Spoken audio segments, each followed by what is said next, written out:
done this week to prepare for the grand final? We've kept things pretty sharp and pretty light. Focus mainly on detail, making sure the blokes are physically and mentally prepared, but we think we're ready this weekend. All right, how will your team handle the pressure of a grand final? Well, I think pressure's pretty subjective. Comes with the territory, especially with the grand final. So we see pressure as being a bit of a privilege because not every team experiences grand final pressure. So all the blokes trust each other. They know what their job is, and I think that'll keep their nerves at bay. All right, both teams will claim to be the underdogs. Why is your team the underdog? Well, is there really an underdog? I think when you're talking about the two teams that make the grand final, I think we both come in on an even keel. But if we talk about how we got there, it was a pretty tough road. It looked at a stage that we mightn't even make the finals. You know, we took the long road in, and it's been tough, been worth it, and I hope it pays dividends. Both teams have enjoyed their derby wins at home this season, so how does playing at Endeavour Oval impact the grand final?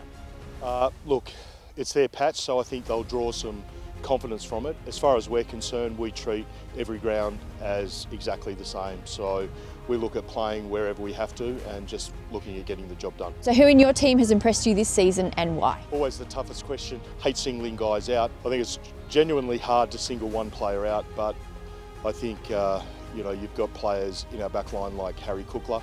We're pretty confident that they'll target him. Lockie Buckton, our captain, always carrying hard, but I think as a group the forwards all carry pretty strongly, and I think our backs are pretty unpredictable and there's a lot of X factor, so I think we'll just give it a red hot crack. Who or what are you wary of from the opposition? They've got a pretty heavy pack and some big hitters. I think Mitch Evers loves to kick the ball and he's got a very good boot. Corey Hooper's one of those players that you always got to be mindful of, and even their captain Charlie Henley, he likes burying his head pretty deep, but most of the guys there we've got to be mindful of, so we're respectful of what they can do, and we're just going to make sure we can bring a game plan that's going to beat it. Aside from the obvious, who or what will win you the grand final?